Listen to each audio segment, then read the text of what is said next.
Om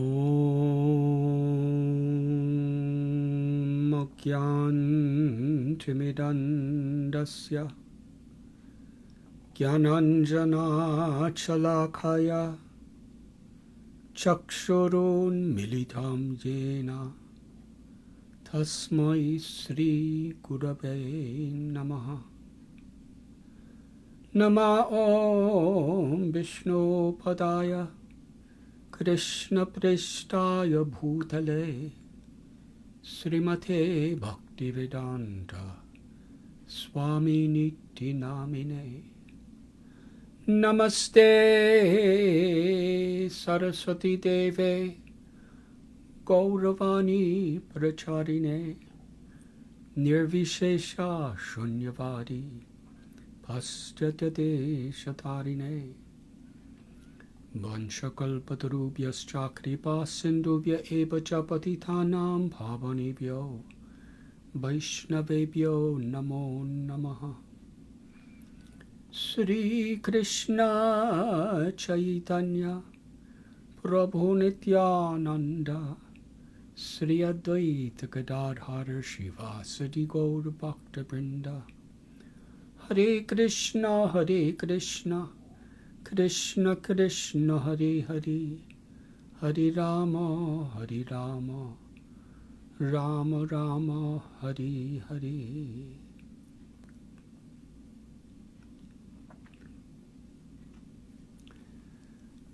I am very honored, very grateful, and so happy to be with all of you today.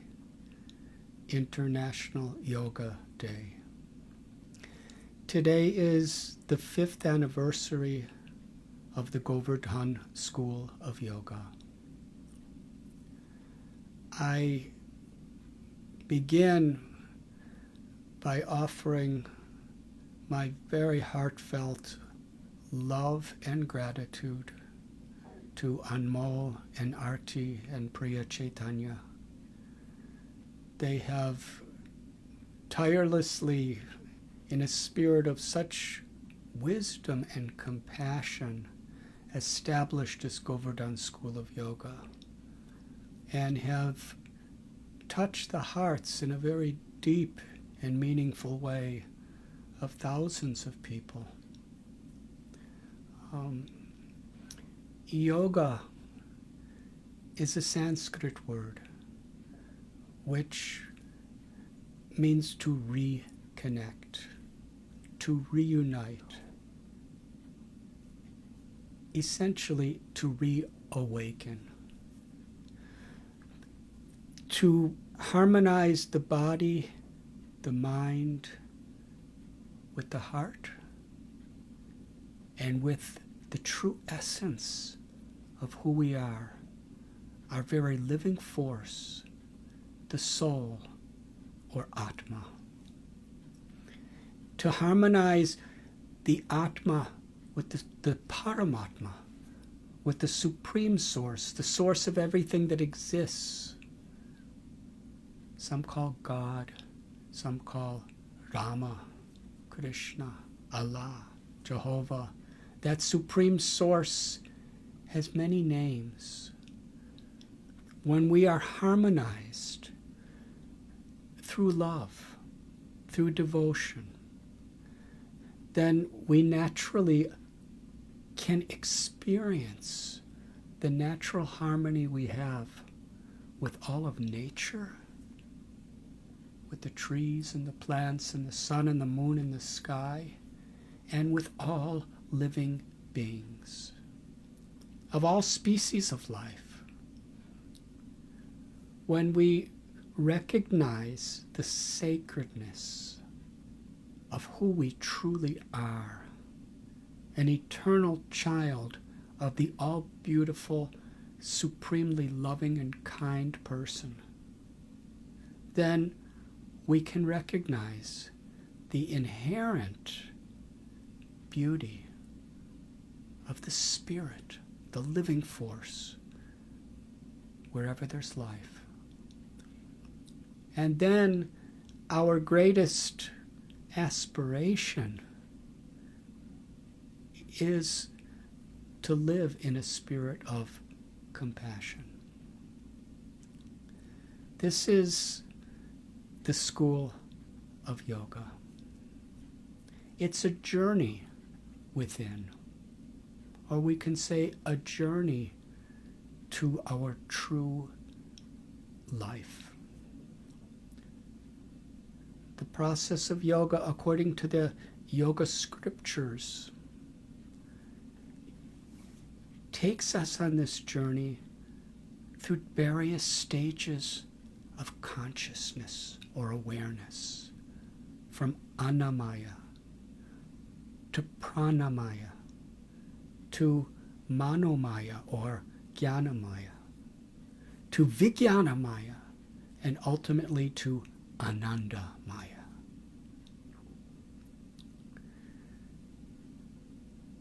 From the awareness of our need for food to the awareness of our need to sustain our lives with shelter and for those who we love, to the awareness of thinking, feeling, willing, learning. These are all the material stages of the development of consciousness. Vijnanamaya is the transcendental state where we understand that I'm not this body, but I am the eternal witness, the person, the soul that is within this body. And then we see the incredible value of this body, not just to satisfy the ever-changing mind, but to actually be in harmony with the loving nature of the true self, to express our love through everything we do, through everything we speak, through our very thoughts and prayers. This Vijnanamaya is Aham Brahmasmi, that I am eternally the soul, Brahman. And yoga can take us to a state even higher than that, Anandamaya. To understand beyond even liberation is prema, or love. The origin of love, the foundation of all forms of love, the love of the soul for God, which includes all of creation and all beings. The Vedanta Sutra or Brahma Sutra tells Anandamayo Bhyashat that the Absolute is by nature filled with love and pleasure. And every living being is seeking Ananda or pleasure. The pleasures that come to the body and senses through eating, through sexual relationships, through comforts, through entertainment. There are innumerable ways we can give pleasure to our senses and to our minds through friendships, through a sense of profit, adoration, fame. But these things are always changing. Like a drop of water on the leaf of a lotus, everything of this world that's giving us pleasure, and even everything in this world that's giving us pain, it's temporary. It's coming and it's going. Sukha dukkha da. We're looking for deep, true pleasure. And that comes through love. The love between lovers, the love between friends, the love of a philanthropist, the love for one's pet. These are all types of love. These are forms of love that of the body and the mind and the heart. But it reaches its fullness and its permanence when the love of the soul is awakened, the love for the Supreme, where we love the soul within others because we recognize them. This is Ananda Maya. Everyone is looking for happiness. But unfortunately, as we see in this world today, people are trying to find happiness through these misconceptions of all the various divisions of the body. I'm man, I'm woman, I'm black, I'm white, I'm red, I'm yellow, I'm from the east or from the west, one nationality, another nationality, I'm from this family or this social status. But as soon as I think of I in that way, then you are something very different, something disconnected. Universal brotherhood, universal sisterhood begins with understanding what my true potential is. It's the very essence of the purpose of all religions, of all spiritual paths, and it's the real subject of yoga.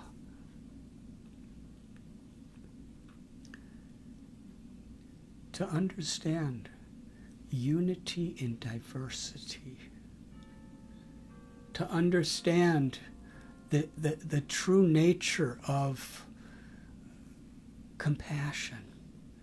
It's the greatest need in the world. Otherwise, people are exploiting each other, exploiting nature due to arrogance.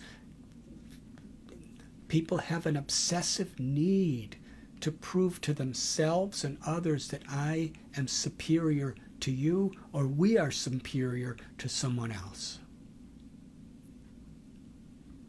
But yoga takes us on a journey where we go way above these superficial ways of trying to be happy in this world. We go right to the heart of true happiness, selfless love.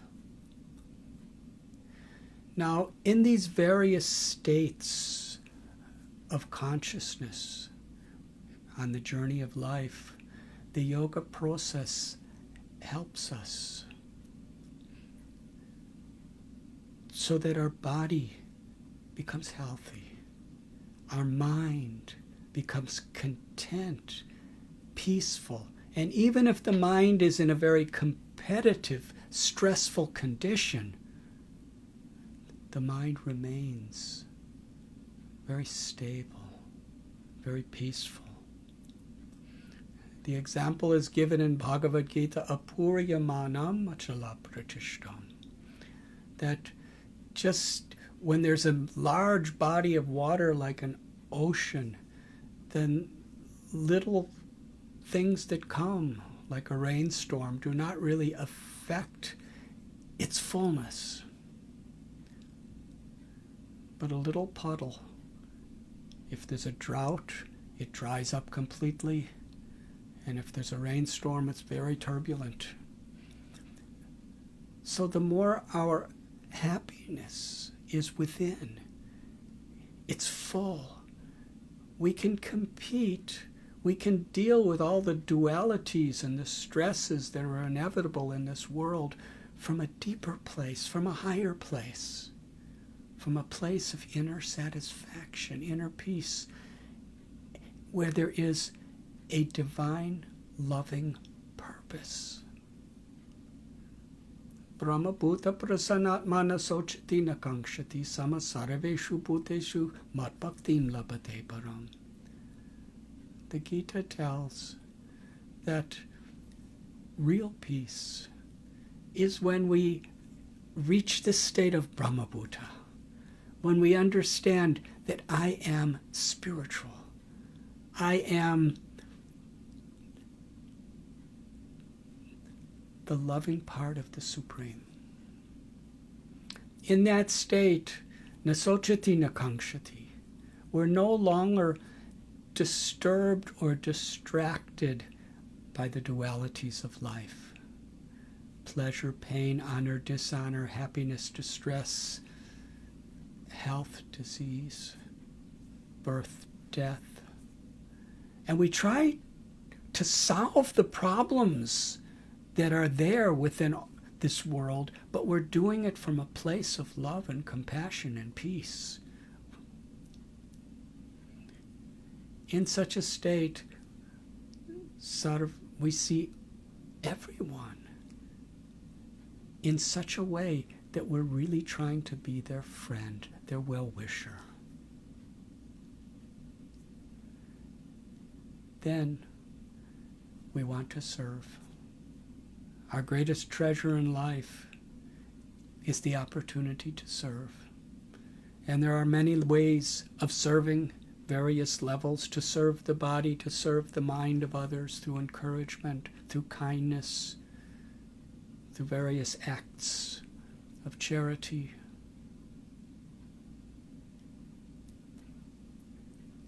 But to uplift the soul, uplift the consciousness of others is the deepest form of compassion. Anmol and Arti, such wonderful yoga teachers. They are truly putting their heart and soul and very life into uplifting people, physically, emotionally, and spiritually. And according to what a person desires from them, they're willing to give their heart and soul to give that. That is so rare. And I feel so fortunate to know Anmol and Arti. And of course, Priya Chaitanya is now part of the team, and he's just doing such wonderful seva. And this is the gift of Govardhan School of Yoga, to give the world a very holistic, non-judgmental, non-sectarian, universal understanding of the very essence and purpose of yoga. And it's set in the Govardhan Eco-Village, wherein there is many projects for environmental harmony, and there are many projects for living with respect and compassion to the animals, to the birds, to the other species.